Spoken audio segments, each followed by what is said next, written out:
ഇന്ന് ദേശീയ വായനാ ദിനമാണ്. വായനയുടെ വിശാലമായ ലോകം തുറന്നു നൽകിയ PN പണിക്കരുടെ ചരമദിനമായ ജൂൺ 19 എല്ലാ വർഷവും ദേശീയ വായനാ ദിനമായി ആചരിക്കുന്നത്. അദ്ദേഹത്തോടുള്ള ആദരസൂചകമായി അടുത്ത ഒരാഴ്ചക്കാലം വായനാ വാരമായും ആചരിക്കുന്നു. ദിനാചരണത്തിന്റെ ഭാഗമായി കേരളത്തിലുടനീളം വിവിധ പരിപാടികൾ സംഘടിപ്പിച്ചിട്ടുണ്ട്. അടിച്ചമർത്തലുകളെ എതിർക്കാനും മനുഷ്യരുടെ ദുരിതങ്ങളിൽ പങ്കുചേരാനും വായന നമ്മെ സഹായിക്കുന്നുവെന്ന് മുഖ്യമന്ത്രി പിണറായി വിജയൻ വായനാ ദിന സന്ദേശത്തിൽ പറഞ്ഞു. മലയാളിയെ വായനയുടെ സംസ്കാരം പഠിപ്പിച്ച PN പണിക്കരുടെ ചരമദിനമാണ് ജൂൺ 19.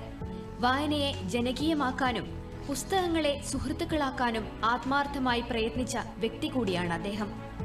1996 മുതലാണ് സംസ്ഥാനത്ത് വായനാ ദിനം ആചരിക്കുന്നത്. 19 മുതൽ 25 വരെ ഒരാഴ്ച വായനാ വാരമായി ആചരിക്കും. വായനാശീലം വളർത്താനുള്ള വലിയ അവസരമാണ് വായനാ വാരം. വായിക്കാതെ, ചിന്തിക്കാതെ, പുതിയ ആശയങ്ങൾ ഉൾക്കൊള്ളാതെ പുതിയ ലോകത്തെ അറിയാനാവില്ല. വായന നമ്മുടെ കാഴ്ചയെയും കാഴ്ചപ്പാടിനെയും വിശാലമാക്കുന്നു. പ്രപഞ്ചത്തോളം വളരാൻ അത് നമ്മെ സഹായിക്കുന്നു. വായനയ്ക്ക് പുതിയ മുഖങ്ങൾ വരികയും പുസ്തകങ്ങൾക്ക് പകരക്കാരുണ്ടാവുകയും ചെയ്തെങ്കിലും വായനയ്ക്കോ വായനാ ദിനത്തിനോ പ്രാധാന്യം കുറയുന്നില്ല. നല്ല വായനയ്ക്ക് ഒരു വ്യക്തിയുടെ ജീവിതത്തെ തന്നെ മാറ്റിമറിക്കാനാകുമെന്നാണ് പറയപ്പെടുന്നത്.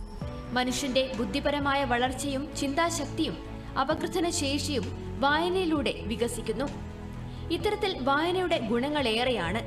അതിനാൽ വായനയുടെ ലോകത്തേക്കുള്ള വാതായനങ്ങൾ ഇന്നും വികസിച്ചുകൊണ്ടേയിരിക്കുന്നു.